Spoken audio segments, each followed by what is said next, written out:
31નું જે ડિસેમ્બરનું એસઓજીનું પેટ્રોલિંગ ચાલુ હતું એ દરમિયાન પ્રાણનાથ સોસાયટી વેડ રોડમાં ધીરજ સાહેબરાવ ગોસાઈ જે વ્યક્તિ છે એની પાસે હથિયાર છે એવી માહિતીને આધારે ત્યાં એના ઘરે રેડ કરતા એની પાસેથી 2 પિસ્ટલ અને 1 દેશી તમંચો અને 11 જીવતા કારતૂસ મળી આવ્યા। ત્યારબાદ એ વ્યક્તિની પૂછપરછ કરતા ભરત ભટ્ટી ઉર્ફે મેવાડા કે જે ગુનાહિત ઇતિહાસ પણ ધરાવે છે તો તેના ઘરે ચેક કરતા તેને ઘરેથી એક લોડેડ પિસ્તોલ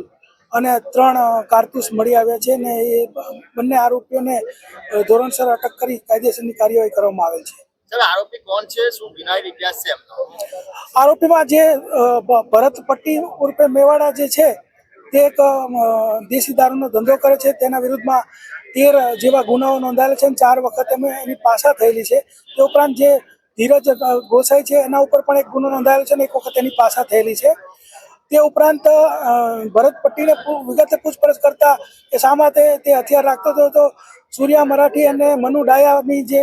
વચ્ચે ગેંગ વોર ચાલતી હતી એ દરમિયાનમાં 2016માં સૂર્યા મરાઠીએ મનુ ડાયાનું ખૂન કરેલું ને ભરત પટ્ટી જે છે એ મનુ ડાયા સાથે સંકળાયેલો હોય